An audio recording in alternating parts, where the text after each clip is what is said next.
Greetings, love magnets. Greetings, love warriors. Greetings, love icons. How is everyone doing tonight? Forgive me for my tardiness. I'm a couple of minutes behind here, but I thank everyone for joining. We have an awesome topic tonight.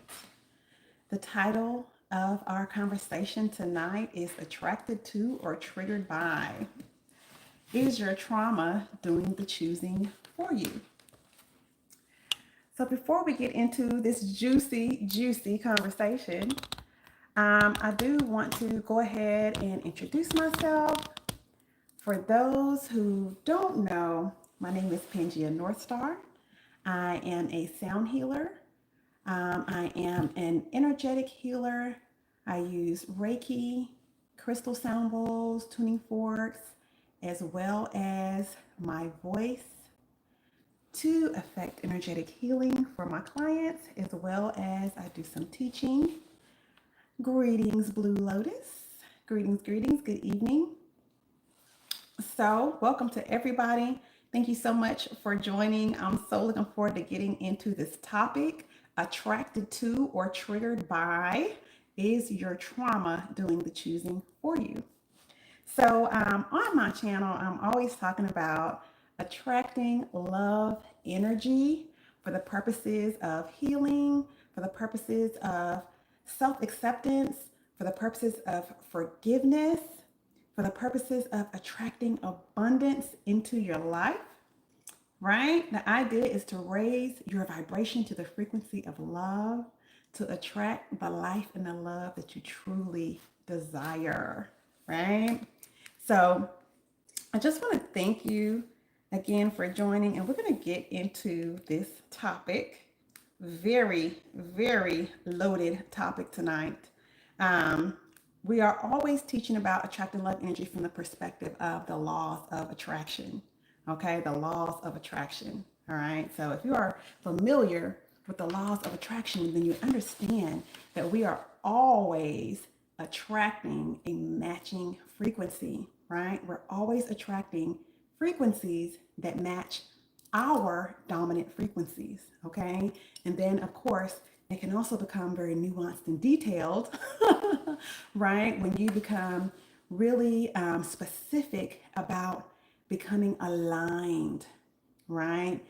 Making sure that you are aligning your energy with that of what you want, right? And then the things that you attract into your life become more and more specific, right? So when you are being intentional about emitting your signature frequency, right? By being honest about who you are, being real about who you are, being all of yourself out loud, doing your journey out loud, right? Then you are emitting your signature frequency, and the things that you attract become more and more specific and more suited to you, right? In order to attract the most authentic match for you, you must be your authentic self, right?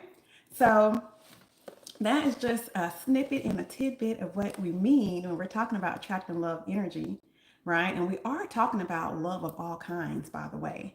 We are talking about friends and family love, as well as romantic love, okay? And most importantly, self-love, right?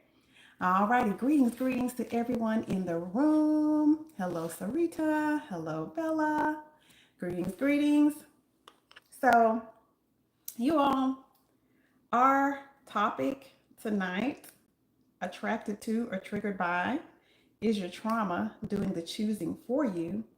Um, you know, this is a very, um, it could be a sensitive topic for some, right? Because what we are getting into is understanding when you are truly attracted to someone, in the sense that, yeah, my feelings for this person are genuine.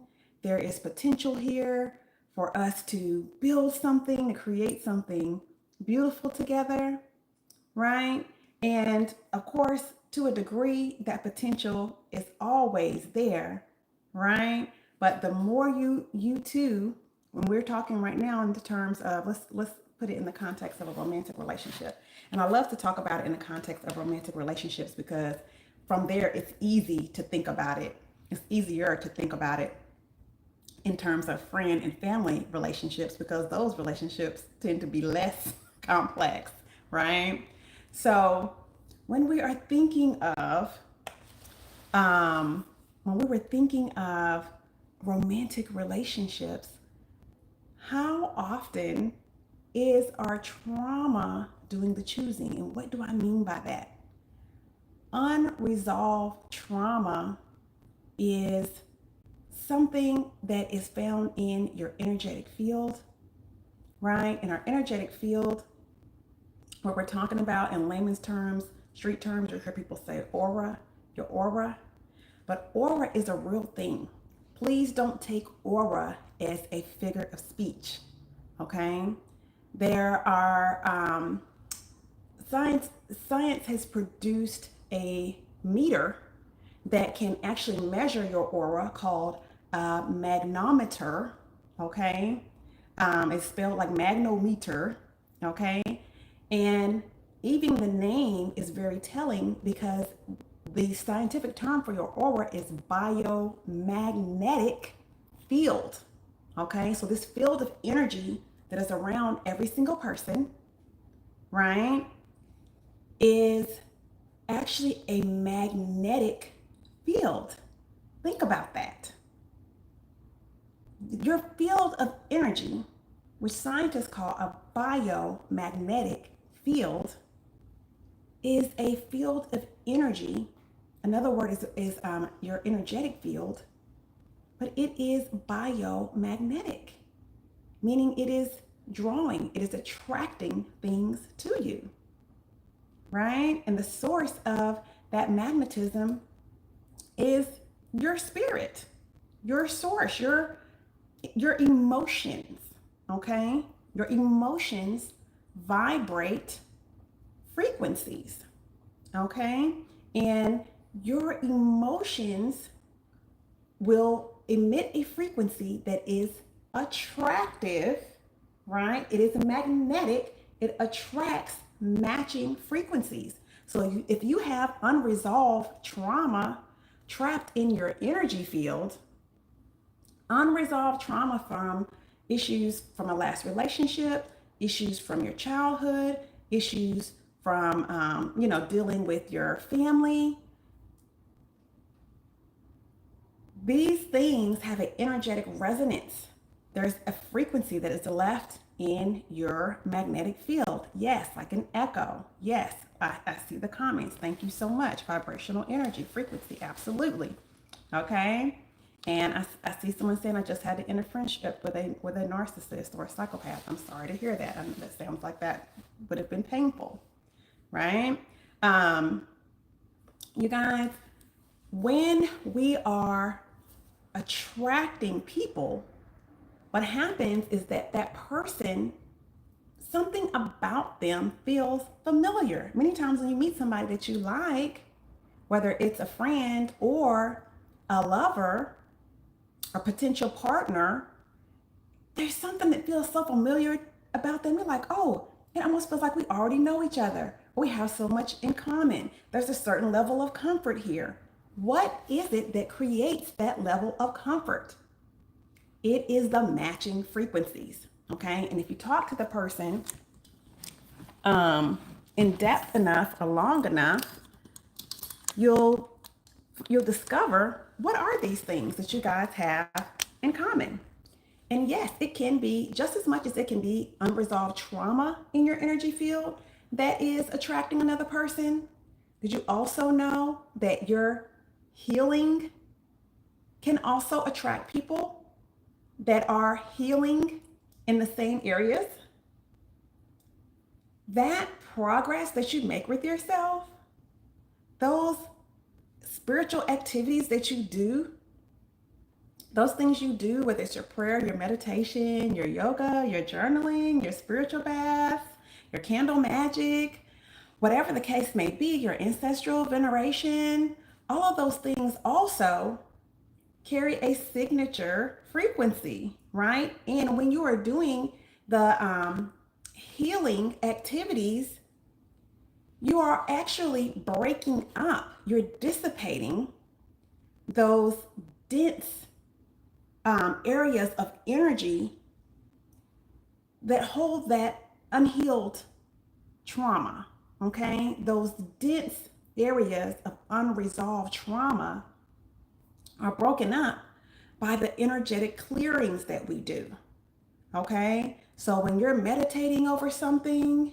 when you're praying about something, when you're journaling about something, you're breaking up that energy, right? And it begins to dissipate, okay? So that healing that you're doing, and you're being also intentional with your spiritual journey, I just want to remind you that also creates a frequency and will attract people that are doing the same type of work that on themselves that you're doing on yourself, okay? And I said a dirty word, you guys, work. I don't like to say that word. Y'all know that. I talked about it last week. I do my utmost to avoid that word. So we're going to cancel, cut, delete that word. But those healing activities, right? That progress you're making with yourself, it does attract matching frequencies. So we're talking about today, what does it look like when your trauma is choosing for you? When your trauma is choosing for you, there tends to be a pattern, okay? A pattern to your connections, to the way that you hook up with people, to the way those relationships go, and the way that they end, okay? So I'll be sharing some personal stuff with you guys, as I often do, very transparent. And I believe that, we are here to help one another and to learn from one another's journeys. Greetings, Shanae. So, you guys, when your trauma is choosing someone, it can look like this. I'm going to give you an example from my own life, okay? I used to have a pattern that would appear for me in my dating life, where I was attracting people that just weren't ready for commitment, okay? Just weren't ready for commitment. And I'm not talking about years and years ago. This was recent. This was recent. These are things that I have been working on for a long time and have recently been like resolved, turned around, okay? So I used to have this pattern where I would attract guys that just weren't, like, I'm just not ready, or I just don't know what I want, right? And I met someone that was such a mirror for me. Such a mirror, okay? In my classes, I'm always teaching about how the people that we attract are mirrors for us. When I tell you this person was a mirror for me, this relationship, this love experience really showed me myself. There were so many areas in which we mirrored each other. When we met each other, we almost instantly fell in love. We were instantly very enamored with each other, very interested with each other. We began discovering how many things we had in common, right? In the beginning, it was all the positive things, right? Later on, it was more challenging things, but it was that feeling that we talked about, like, oh, like I know you. It feels like I know you, right? As I got to know this guy, I also began to learn that he had a lot of things in common with my father, okay? With my father. And I have to smile. I have the biggest smile about this situation because this was such this has produced such freedom for me. Okay. Though at the time it was painful. At the time it was painful. But it ended up producing such freedom for me. Okay.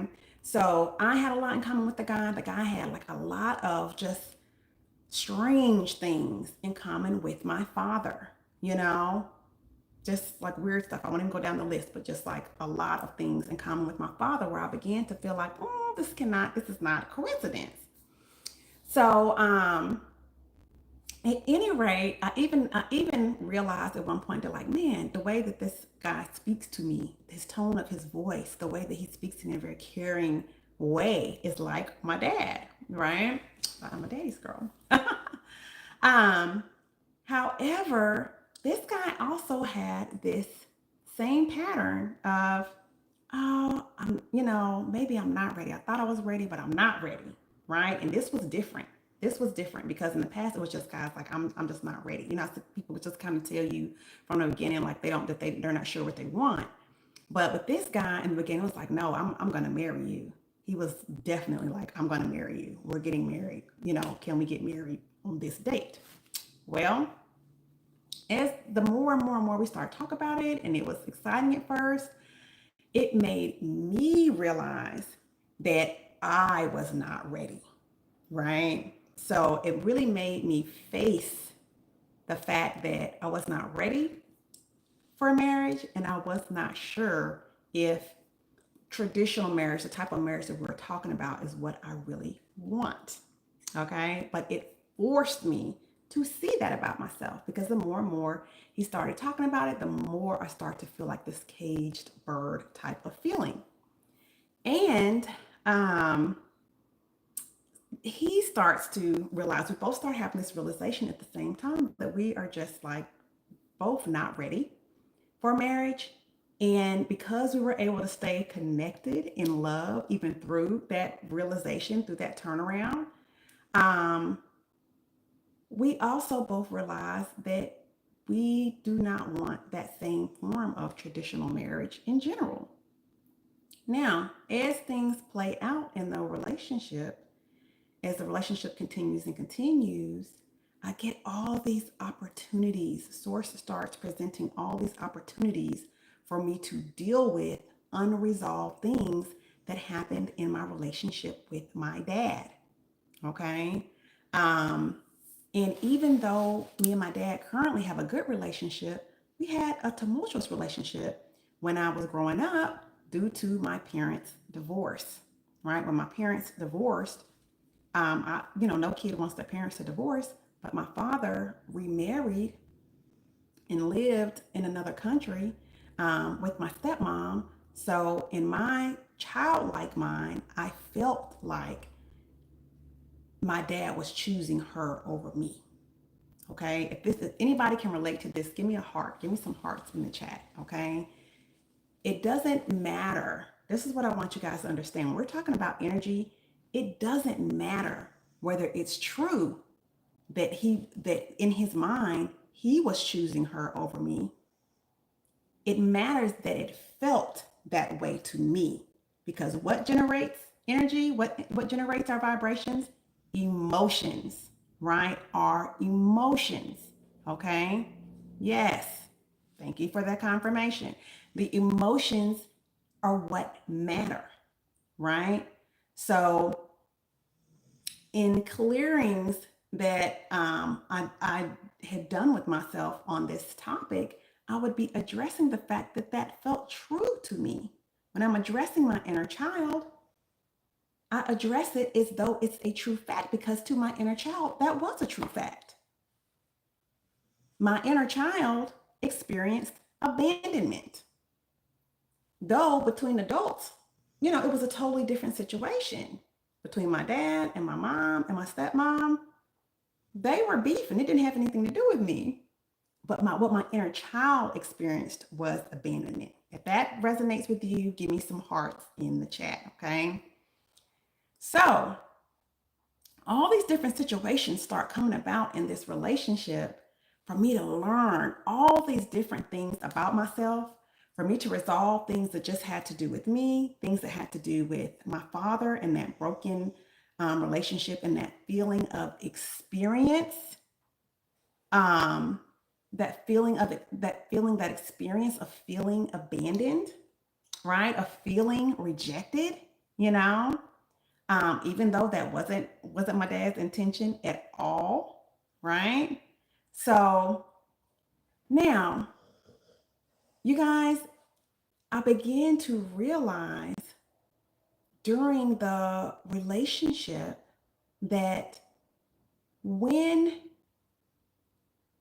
we were, even though I had even though I had the realization during the relationship that ready I wasn't ready for marriage, nor was I sure that I wanted marriage, because he also was like, I don't know if I want this. It still felt like rejection, even though he always told me, I love you very much. He always showed me that I love you, showed me that he loves me. We're still, on good terms and close and everything like that. It felt like rejection, right?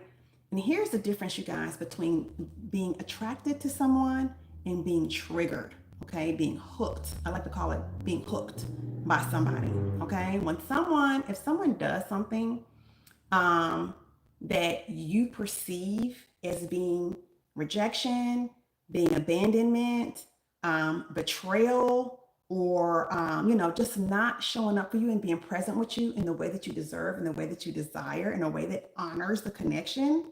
If your reaction is to chase after that feeling that you want and to try to prove or to try to change that situation and turn it around to be what you want it to be by being more of whatever it is you think, you know, they want, or whatever, more of whatever it is you think that they liked about you, or whatever the case may be, rather than being able to say, hold on, stop, time out. you know, we came together on the basis of this. This is not occurring. What are we going to do about it? Or I know how to leave this where it is and back away. When your gut reaction, your natural reaction is to lean in and try to show your worthiness, that is being hooked. That is being triggered. Okay? That is being triggered. That is being hooked rather than, oh, I'm just attracted to this person. Okay? So I'm so grateful that this opportunity came about, because at the time that I met this person, I was already praying, clearing, doing, meditating, journaling, doing everything over issues of self-worth, self-love, okay? Wanting to heal, wanting to cleanse, wanting to purge these issues that I was totally aware of. I just needed to I needed to get out of that loop. I needed to get it out of my system, get it out of my energy field, so to speak. Okay. So when you say get it out of your system, getting it out of your energy fields, okay, is more accurate. Okay. If this is resonating with you guys, give me some thumbs up in the chat. Okay. We all have, hopefully you're able to recognize issues, could be from childhood.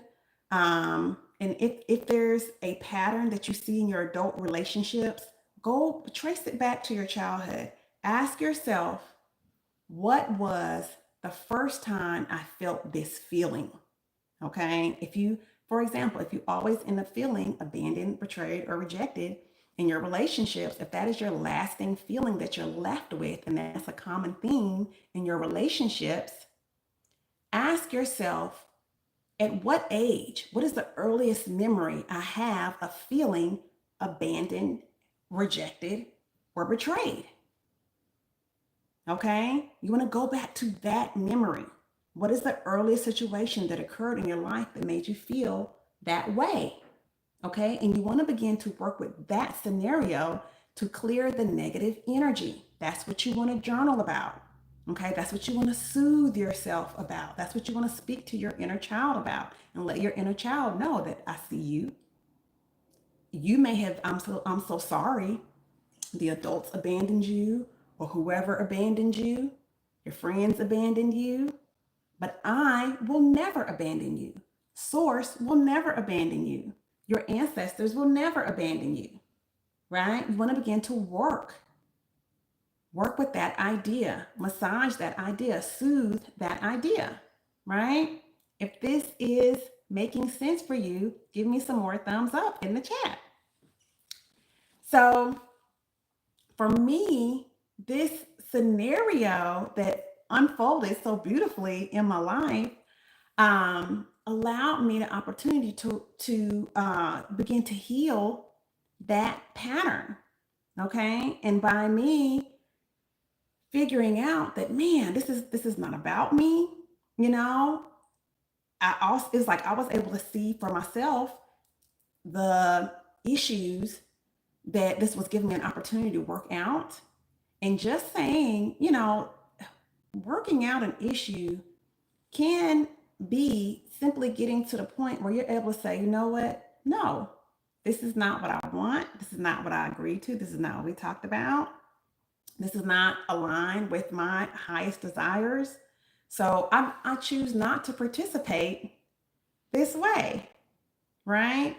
This, whatever this is in the relationship with that person, I feel that this does not honor me, right? This is not in alignment with what I desire. Okay, so either we can change this about our relationship, can we come to that agreement and uphold that agreement? Or perhaps the nature of the relationship itself needs to change. Okay, and we talked about this on a video a couple of weeks ago when we were talking about on the video, does ascension have to be so lonely? Why is ascension lonely? Right? We talked about one of your options when you are running into a vibrational gap in any relationship, and a vibrational gap occurs when you are working on yourself and that person is not. You are willing to change. You are willing to, come into higher alignment with source energy, right? And that person is not. You have some options. Sure, you can distance yourself. You can totally disconnect the relationship if that's the best thing for you to do. If it's an abusive situation, then, that may be your best bet. However, if it's not abusive and you value that person, but hey, it's like we're just not trying to do the same relationship the same way, then your option is to change that person's role in your life and set up some boundaries, right? Set up boundaries that are in alignment with their new role in your life. So we may move from romantic partners to friends, right? And in doing so, you want to let that person know. You don't want to do it. It doesn't serve you best to do it in a covert type of way. It serves you best to speak it, to be honest and upfront about it, to be very direct about it. Sweetheart, I love you. You're an amazing person. However, I think it is best for the health and strength of our connection that we change over to being friends, right? That we explore becoming friends versus trying to be lovers or partners because XYZ. We just can't seem to come to an agreement in this area. So can we agree to building a friendship from here? Right? Why is it important for you to speak that? Somebody give me some comments in the chat, in the comments. Let me know, why is it important to speak this aloud? Right? What is the benefit to you to speaking this aloud? There's a benefit for both of you. Actually, let me know your ideas on some benefits to speaking aloud. Okay, for me, the benefit of speaking it aloud was to honor myself and to honor my inner child that didn't have a say-so when the adults were making all the decisions, right? As a kid, I couldn't say, hey, I don't agree with this. I don't think our family needs to break up. I don't think you guys have to divorce. And believe me, I knew as a child that things were not being handled the right way.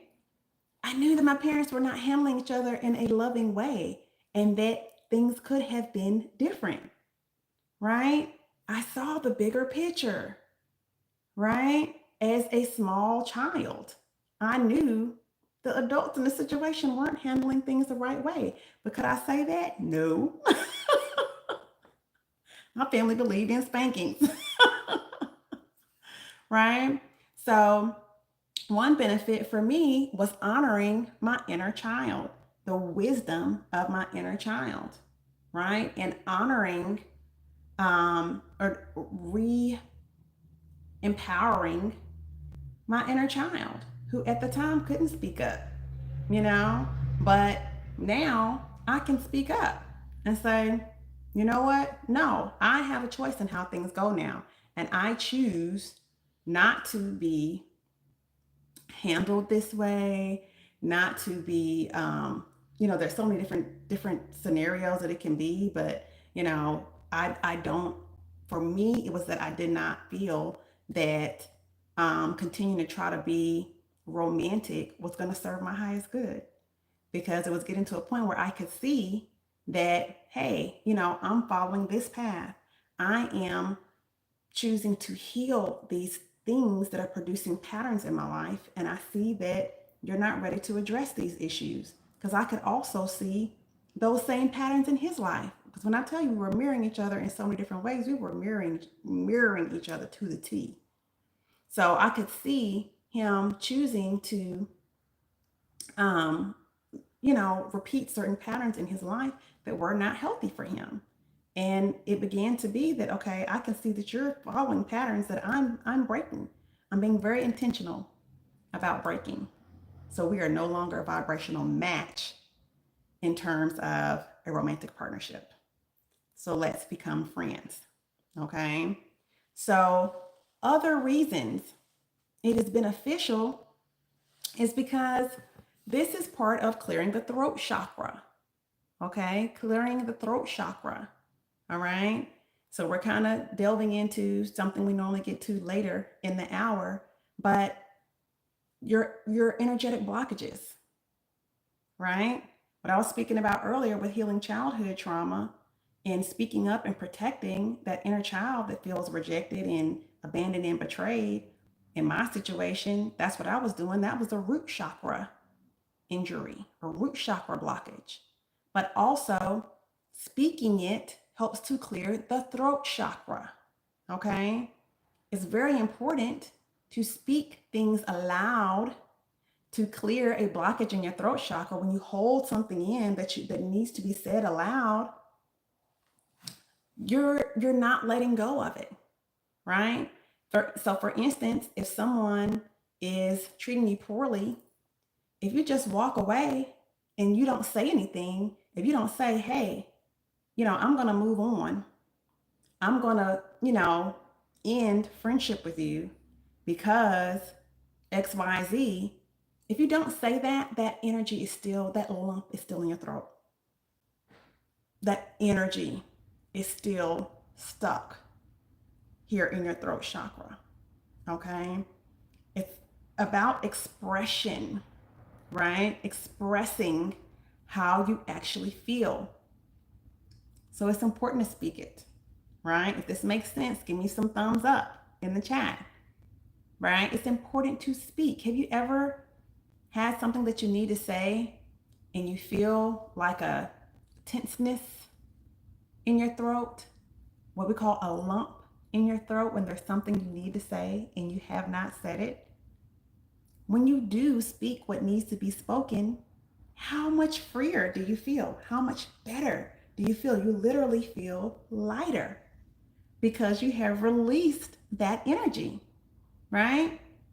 Another benefit of speaking it aloud is that everything you speak, you also hear, okay? And this is a loop. This is an energetic circuit, okay? Out of the mouth and into the ears. right? Out of the mouth and into the ears. Everything that you speak, you also hear for yourself. Okay? It's very important because that reinforces for your inner, what we call your inner man, your spirit, right? This reinforces for you whatever it is that you are speaking, you also hear it. Okay, so it reinforces this new reality that, hey, XYZ is unacceptable to me. I no longer tolerate XYZ, right? You need to hear that out loud. So when you speak it, you also hear it. Energy out, energy in. Okay, and your ears are a part of your throat chakra. Your ears, your ear canal, and your facility of hearing is also part of the function of your throat chakra. Okay, so part of having a balanced throat chakra is speaking, but also hearing.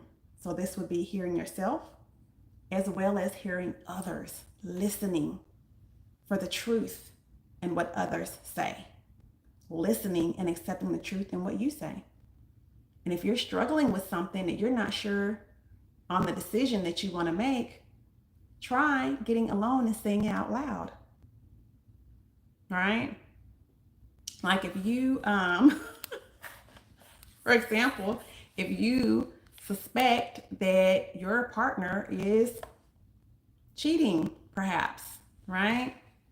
If you just keep all those thoughts, trapped in your head that, oh, I saw this and I'm not sure if I really saw this, if I really heard that, and I asked them about it and they said this. If you keep all that trapped in your head, those thoughts can be very jumbled and confusing, right? But what if you said those things out loud? What if you went a step further and made an orderly list and said it out loud? And just see how does it sound to you, right? If you said to yourself, I saw my boyfriend purposely turning his body away from me to text on his phone, and when I said something to him about it, he flew off the handle. But I believe him anyway, even though he has lied to me about this in the past. Like, if you say it out loud, what you may have been able to justify in your own mind, it may really sound crazy to you out loud. And you may go, who is that?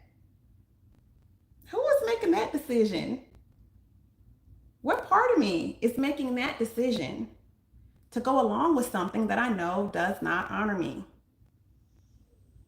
Okay, so if you're ready to discover the truth, to get down to the bottom of something, say it out loud to yourself. And then notice the feelings in your body after you say it. What emotions come up for you? Right? If a feeling of feeling betrayed, feeling abandoned, feeling rejected, feeling embarrassed, right? Feeling ashamed, or like, oh, I hope nobody else heard me say that, or that, that doesn't sound reasonable. It doesn't make sense now once I say it out loud. Then, that's a red flag. That's the clue, right? But if you say it out loud and a feeling of peace and calm and warmth and love comes over you, then that is a clue that, okay, yeah, this is the right choice for me right now, right? If you say to yourself, I saw my boyfriend, turning his body away from me to text. And when I said something to him about it, he said something. It seemed like he was trying to distract me. I feel like he wasn't being direct. But, I've never really known him to not be honest with me. I've never known him to not be an honest person in general. I've never known him to not be honest with other people. I really the feeling that I feel, I think this could possibly be related to something I've experienced in the past with someone else. I need to be more gracious. I think I could stand to be more gracious. I haven't known him to be dishonest, but I have known myself to be suspicious. Right? You say that out loud, and peace and calm comes over you. Then you know that right now that's your answer. Okay? Because sometimes you could be tripping. Right? But you guys, this is super important to begin to discern when it's truly just attraction, and like you're drawn to someone because it's a good thing. And the connection with that person produces growth in your life, progress, you're reaching new levels of peace, you're healing things that used to be triggering for you, the things you find that you have in common. If you're looking for your reflection in this person and you're being honest with yourself, if the things that you're finding that you have in common with the person are good things, are wonderful things, are the areas that you've been healing in yourself, such as self-confidence, self-love, daring to go after your dreams, um, things of that nature, then you can you can get a read on, is this truly an attraction? Is this a connection? Or am I being triggered and being hooked? Okay. I'm going to share another super personal story with you guys. Okay. So, um, because of my own self examination of my relationship with my dad, right? And the ways that the things that got broken in my relationship with my dad when I was younger, the way that it affected the way that the way I was handling my romantic relationships and the guys that I was attracted to, right? And keep in mind now, this can be a very covert thing. Because as I stated, I was attracting guys that weren't, ready for what I thought I wanted. But it was not like they were wearing a t-shirt saying, hey, I'm carrying this same trauma too. I felt abandoned by my mother, or, I don't feel like, you know, I'm not sure, if my parents love me or whatever. They're not wearing a t-shirt that says that, right? It doesn't appear like that on the surface, right? And because of the way that my trauma presented like, hey, so my relationship with my dad was that my dad was never mean, nasty with me, abusive, none of that. None of that. I'm really close with my dad. Okay. Though at times our relationship was distant, but because of me still having a connection with my dad, but just needing, but not us not being on the same page, not being in a situation where I could speak up to say, hey, I'm not getting what I needed from you. That would be the scenario that would present in relationships. The person would be present physically, right? They may be physically present for me enough for me to get in a relationship and stay in a relationship with them, but never give me what I needed in the relationship, right? For years, I wasn't able to express what I needed in relationships. And then I started doing more work on my relationship with my dad and began to be able to express myself with my dad.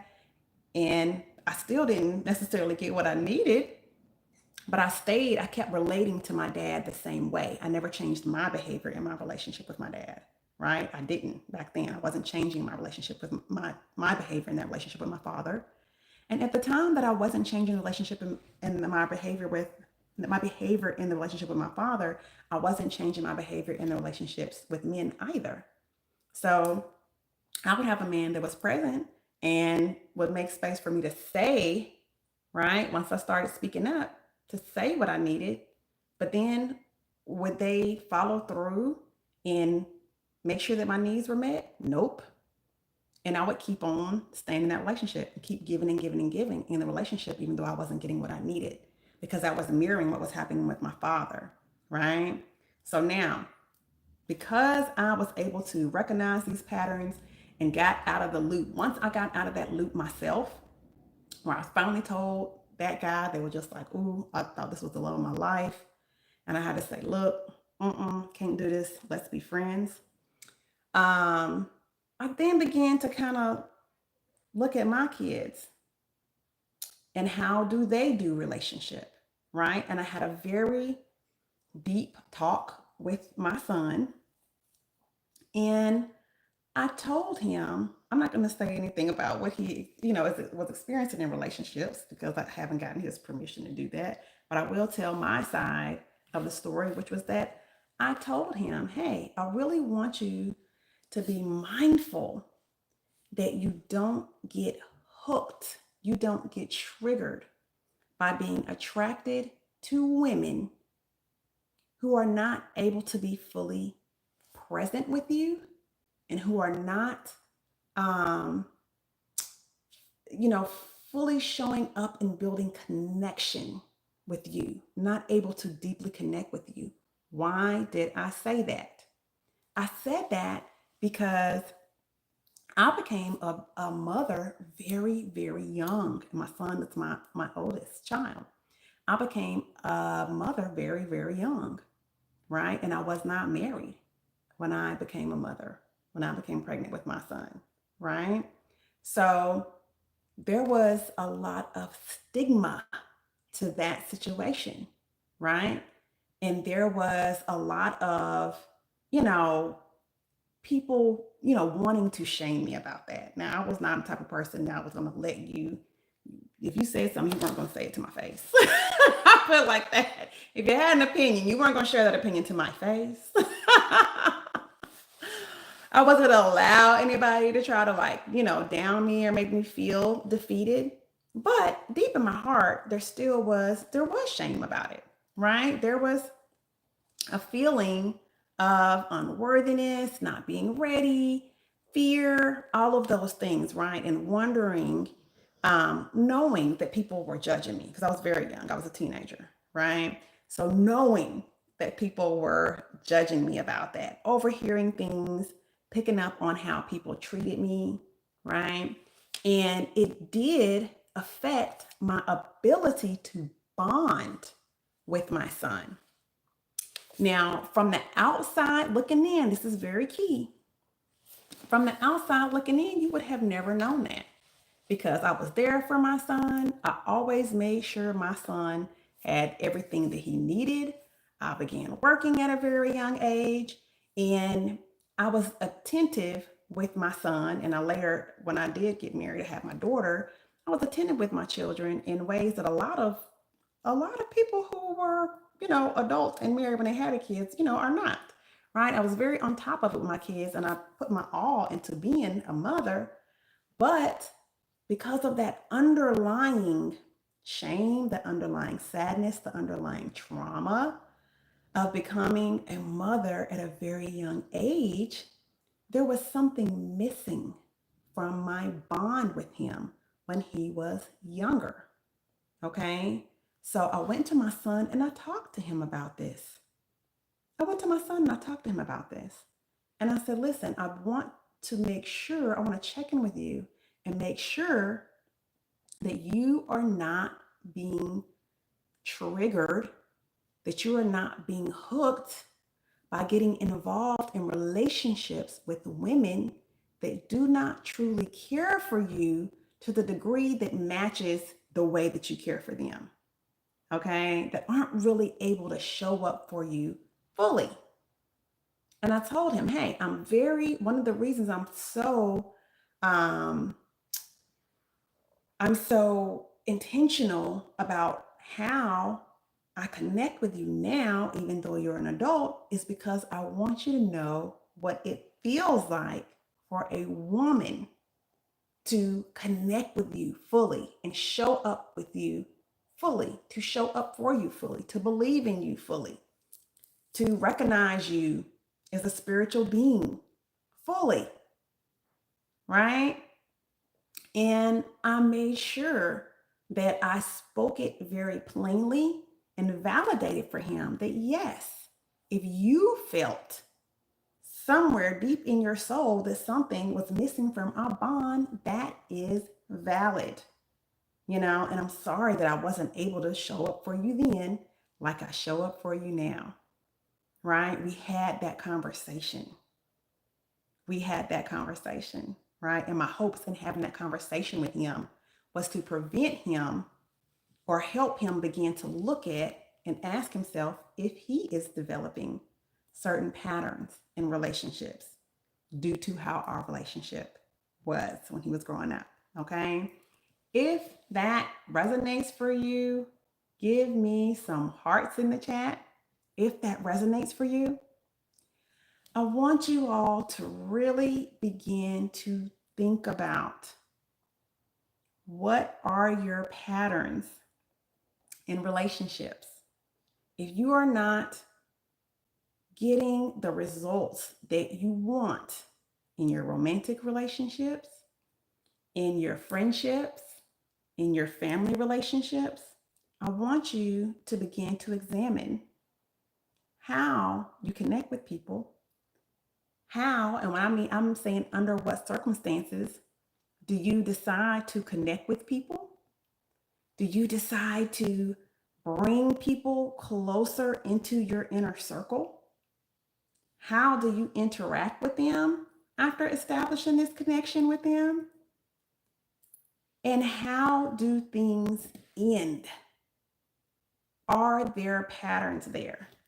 I talk to a lot of women all the time and more men every day about these issues, right? And I'm hearing the same thing on both sides that, I know that I want to land over here with my relationships. This is a result that I want. But the choices that I'm making are landing me over here. And it's like, when we talk about it, they're like, oh, I can see it, but I don't know what that compulsion is that pulls me over here when I know what I want is over here, right?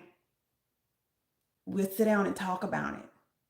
And people over time can see, man, I really want this, but I can see that the choices I'm making are not aligned with that. The choices that I'm making are aligned with this over here, and I don't know why I have this compulsion, right, to keep doing the same thing over and over.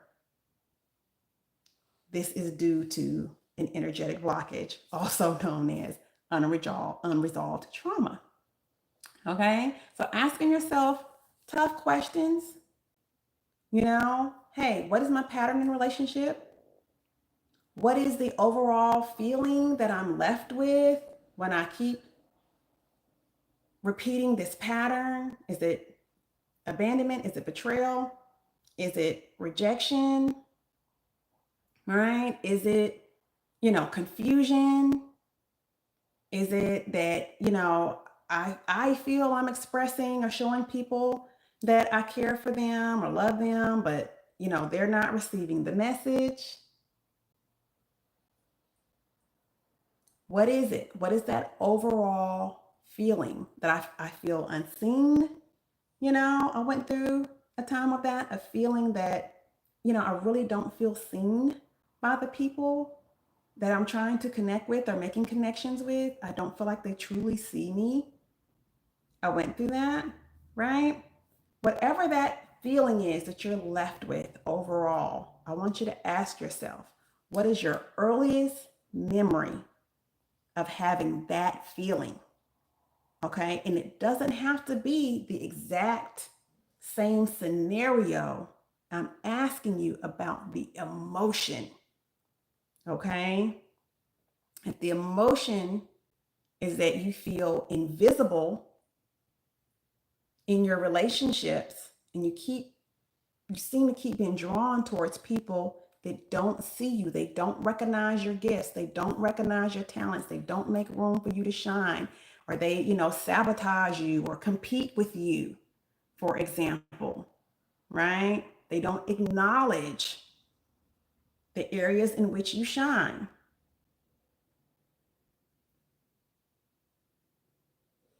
They're not treating you according to who you really are. They don't acknowledge the wonderful ways in which you show up. If you have that type of pattern, I want you to ask yourself, what is the earliest memory you have of feeling unseen, of feeling invisible, of feeling unrecognized, feeling that you don't matter? Okay? And we're about to wrap up. So if anyone has any questions, if you have a pattern that you're having a hard time recognizing,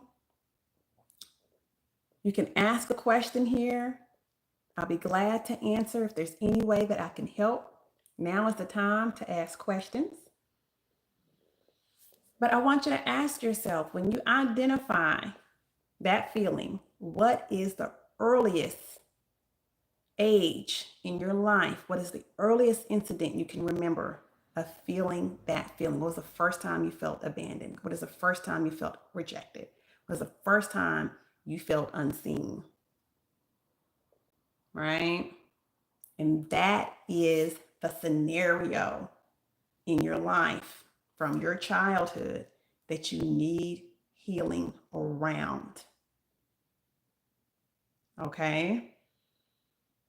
So you can journal about it. You can meditate. One thing that you can do, because a lot of people say, oh, I have such a hard time meditating. If you have a hard time getting your mind still and clearing your mind, then I'm going to advise you to use the activities of your mind and create a visualization for yourself. If you remember the scenario, the incident that happened, rewrite the story in your brain. If you got left at the corner store when you were 5 years old, one thing you can do is rewrite the scenario and give the story a different ending. Give it a different ending that captures the love and the safety that you wanted to feel in that moment. Allow yourself to capture that emotion, to feel that emotion, and visualize that child that got left behind, and you go back and get that child in your mind. You hug that child, you hold that child, and tell that child you are loved, you are safe, you are worth it. Okay? If you're at a loss as to what to do with that incident, once you recognize that incident, then the best thing you can do is reach out to a professional. This may be a practitioner such as myself. I can be reached at loveattractionnow@gmail.com. Loveattractionnow@gmail.com. And or maybe another Reiki practitioner, sound therapist, energy healer that you know, or even a someone that does cognitive therapy, right? But don't give up on that. If you see that it's affecting your life, don't just sit there and look at it. Do something about it. Work on that. Okay? So that's it. I don't see questions coming through tonight. I do want to thank everybody for showing up tonight, showing up for yourself. I want to thank you so much for the encouragement in the chat and letting me know that this resonated for you tonight. So I'm going to go ahead and wrap it up. It's my goal to only do an hour and try not to go over an hour. But every Tuesday night we are here. Our Tuesday night segment is Attracting Love Energy. This was episode 13. Our topic tonight was attracted to or triggered by Is your trauma doing the choosing for you? Okay. And if you think that it may be, I want you to go back over this video, write down those steps, and execute those steps and begin working on the trauma that you fear may be doing the choosing for you. Okay. So I thank you guys so much for joining me tonight. Good night, everybody. Love you guys so much. And I will see you next week on Attract and Love Energy next Tuesday at 6:30 p.m. Central. Good night.